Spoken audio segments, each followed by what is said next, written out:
On October 23, 2019, 19-year-old Anaya Blanchard was seen on surveillance footage at a Chevron gas station in Auburn, Alabama. She looked like any other young adult, picking up snacks and heading out, but that would be the last time anyone saw her alive. Just 2 days later, her 2017 Honda CR-V was found abandoned in Montgomery, over 50 miles away. The car was damaged, and worse, blood and shell casings were found inside, clearly indicating something terrible had happened. Witnesses came forward, and surveillance video helped identify a suspect, Ibrahim Yazid, a man already out on bail for violent felony charges, including attempted murder. He was allegedly seen forcing Anaya into her vehicle. A manhunt began, and Yazid was arrested in Florida on November 8, 2019, but Anaya still hadn't been found. On November 25th, human remains were discovered in a wooded area of Macon County. Days later, they were confirmed to be Anaya Blanchard. She had been shot to death. Her family and the public were devastated. In 2022, a grand jury indicted Yazid on 3 counts of capital murder. Prosecutors announced they would seek the death penalty. Despite this, the legal process has dragged on. His trial, now rescheduled multiple times, is officially set to begin on March 2, 2026. Meanwhile, Yazid remains in jail, having pleaded not guilty. Out of tragedy came purpose. Anaya's family fought hard to change the system, and they succeeded.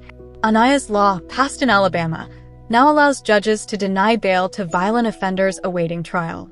A law that could have saved her life.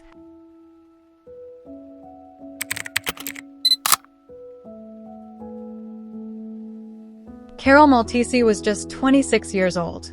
She lived in Italy, had a young son, and had started building a career on OnlyFans under the name Charlotte Angie. To some, she was controversial. To others, she was brave. But no one could have predicted the monster hiding behind her screen. Meet Davide Fontana, a 43-year-old banker who had become obsessed with Carol. He started chatting with her online. They met in person. And eventually she let him into her world. But what Carol didn't know was that Davide had developed a twisted fixation, and when she told him she was planning to move to be closer to her son, something in him snapped. On January 11, 2022, during what was supposed to be an adult video shoot, Fontana attacked Carol. He struck her at least 13 times with a hammer, then slit her throat while she was tied up and gagged. This wasn't just a crime of passion. This was calculated and brutal. After the murder, he dismembered her body into 15 pieces, stuffed them in bags, and stored them in a freezer he bought just days before. Fontana then tried to burn her remains, but failed. So he drove to a remote cliff in northern Italy and threw the bags off the edge.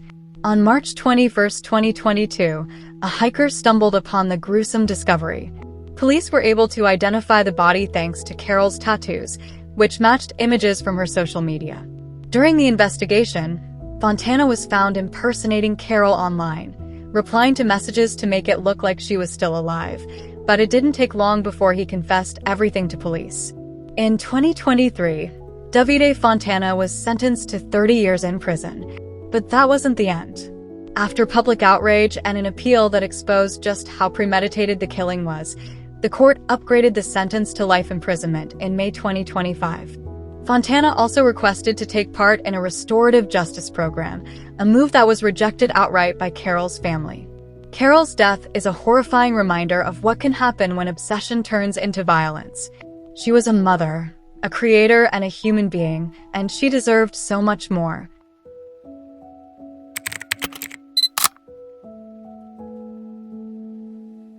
Desiree Gibbon had big dreams. She was beautiful, smart, and ambitious, working as a model and hoping to become a documentary filmmaker. She had just graduated with a degree in journalism and was planning to apply to film school. In October 2017, she traveled to Montego Bay, Jamaica, where her grandmother owned a small hotel. Her goal? To work for a few months, scout talent, and gather inspiration for her next creative project. But just weeks into her stay, something went terribly wrong. On the night of November 23, 2017, Desiree walked out of her grandmother's hotel around 11:30 p.m. She was wearing shorts, flip-flops, and a t-shirt. She didn't take her phone. She didn't carry a purse, just her room key. That was the last time she was seen alive. 2 days later, on November 25th, a passerby made a horrifying discovery. Desiree's body was found dumped on the side of a remote road in Anchovy, a few miles from Montego Bay. She was fully clothed, but her throat had been slashed so deeply it severed her carotid artery. The autopsy revealed defensive wounds and bruises on her body, proof that she fought back. But despite the brutality, there were no signs of sexual assault or robbery. It looked personal. Jamaican authorities collected DNA from both a man and a woman on Desiree's body, but the samples didn't match anyone in their system. Her family flew in from New York, desperate for answers. But they were met with delays, frustration, and silence. One suspect, known only as Rasta, was questioned, but never charged. And although Desiree had only been in Jamaica a few weeks, police believe she was lured away by someone she trusted, someone who knew what they were doing. Desiree's mother, Andrea Gibbon, has never stopped fighting for justice. She's pleaded with the FBI and U.S. Embassy to intervene. But since the murder happened in Jamaica, their hands are tied. The family even hired a private investigator, known for working on the Natalie Holloway case. But years later, no one has been arrested and no one has been held accountable. Sadly, this case remains unsolved.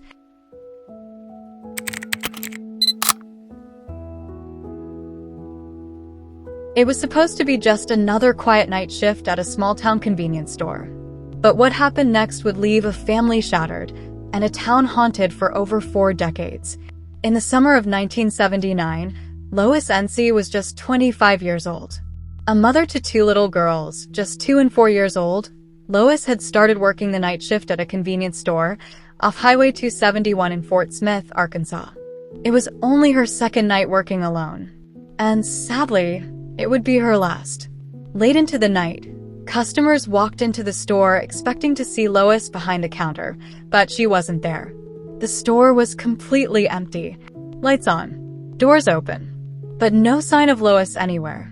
They called the police, and when officers arrived, they noted there was no sign of struggle and no witnesses, just silence. 8 days later, on a rural stretch of Highway 71 near Treese Road, a passerby made a chilling discovery. It was Lois's body. She'd been shot in the head and left out in the elements. Her body had been exposed for days. No one knew who had taken her or why. Police from both the Fort Smith Police Department and Sebastian County Sheriff's Office launched a joint investigation. They issued subpoenas, searched records, and interviewed potential witnesses. But no suspects were ever named. No arrests were ever made.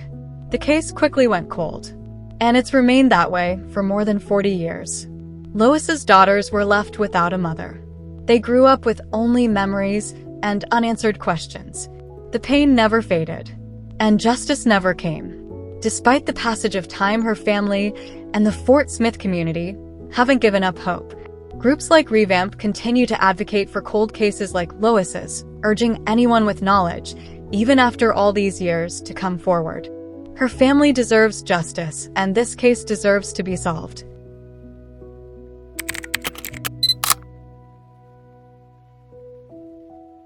Thomas Hawks was a 57-year-old retired probation officer, and his wife Jackie was 47. The couple spent their golden years living aboard their 55-foot yacht, well-deserved, sailing the California coast and beyond.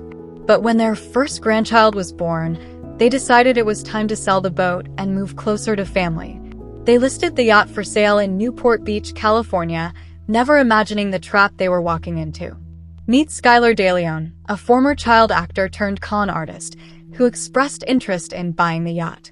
DeLeon showed up with his visibly pregnant wife, Jennifer Henderson, hoping to appear trustworthy. They arranged a test cruise on November 15, 2004. Thomas and Jackie welcomed DeLeon and 2 of his associates on board. It was the last time they were ever seen alive. When the yacht returned to harbor later that day, Thomas and Jackie weren't on board.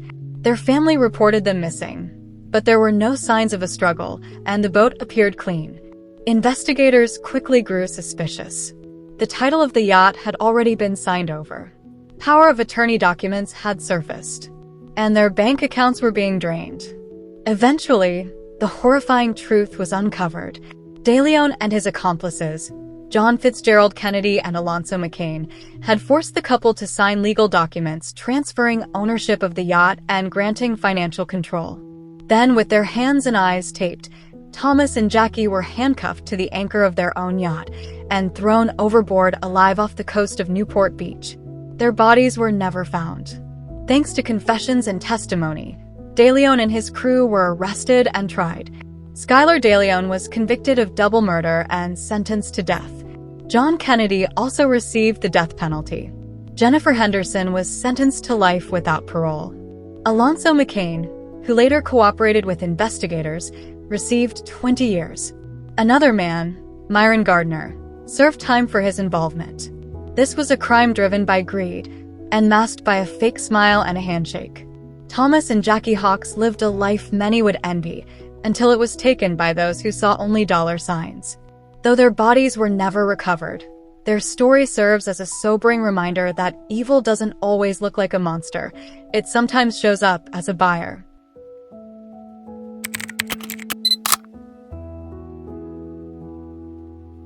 A night out at a local club, a phone left behind, and a man who vanished into the darkness. Harley was last seen leaving the 50 Grand Club, an after-hours venue in North Tyler. It was around 3 a.m., and security footage captured him walking north along North Grand Avenue. He wasn't dressed for a night out, wearing black pants, a gray-sleeved jacket, and a Prime 102 hat, straight from work, but something was off. He left behind his phone, his wallet, and his keys, and told his father he had a ride home lined up. That ride never came.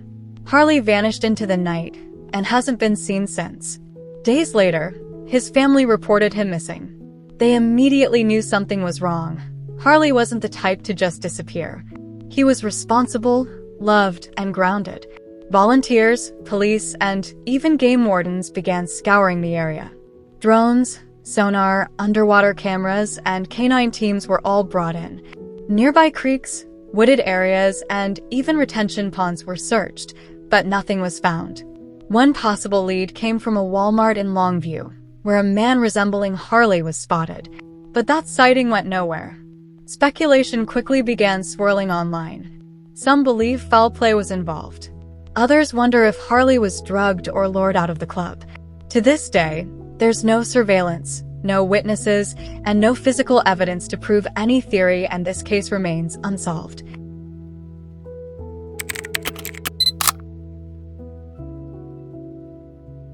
It was the evening of August 1st, 1974.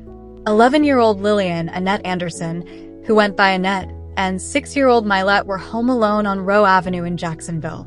Their mom and older sister had gone to visit a sick relative. Their dad, a commercial fisherman, was working late. This was normal for the family. The girls were used to being left alone for short periods. Around 7 p.m., their father called to check in. Annette answered the phone and said everything was okay. But just 20 minutes later, when he returned home, both girls were gone. When their father walked into the house, nothing made sense. The TV was on, the dog was locked inside a bedroom, the doors were closed but unlocked, and Mylette's favorite baby doll was missing. There were no signs of forced entry, no blood, no broken glass, just silence. A neighbor later recalled seeing a white car parked in the driveway between 6 and 7 p.m., but no one saw the girls leave the home. That summer, several young girls around the same age also went missing from the Jacksonville area. It wasn't long before police suspected something more sinister was happening. Eventually, serial killer Paul John Knowles, nicknamed the Casanova Killer, claimed responsibility for abducting and murdering 2 girls in Florida, believed by some to be the Anderson sisters. But Knowles was later killed in a police shootout, and no evidence was ever found linking him directly to the girls. Many investigators now believe his confession may have been a lie, one of many he told to boost his infamy. Annette and Mylette's family was left with no answers, no arrests, and no goodbyes. Their case eventually went cold. Their parents died still not knowing what happened. Their sister Donna has never given up hope and continues to fight for the truth. The girls are still listed with the National Center for Missing and Exploited Children, and age progression images have been developed in hope someone, somewhere might recognize them.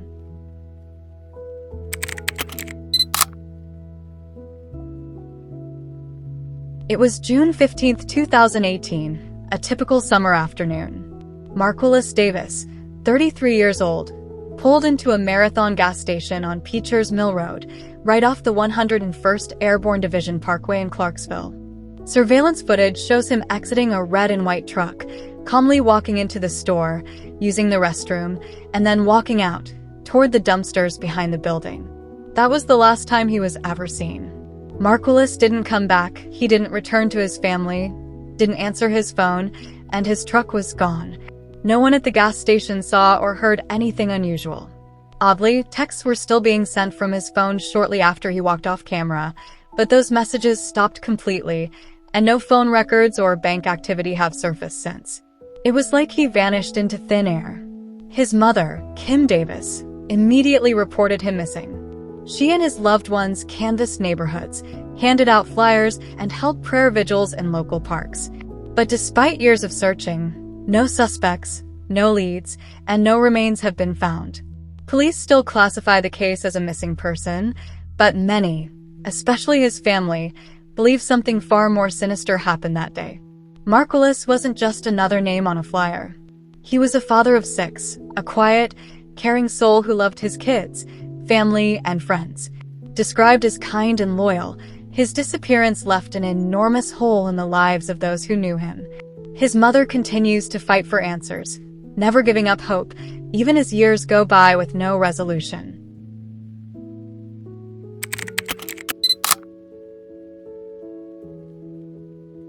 On March 30th, 2025, 21-year-old Jonathan Hoang, who is on the spectrum, was last seen leaving his home in Arlington, Washington, without his phone, jacket, or keys.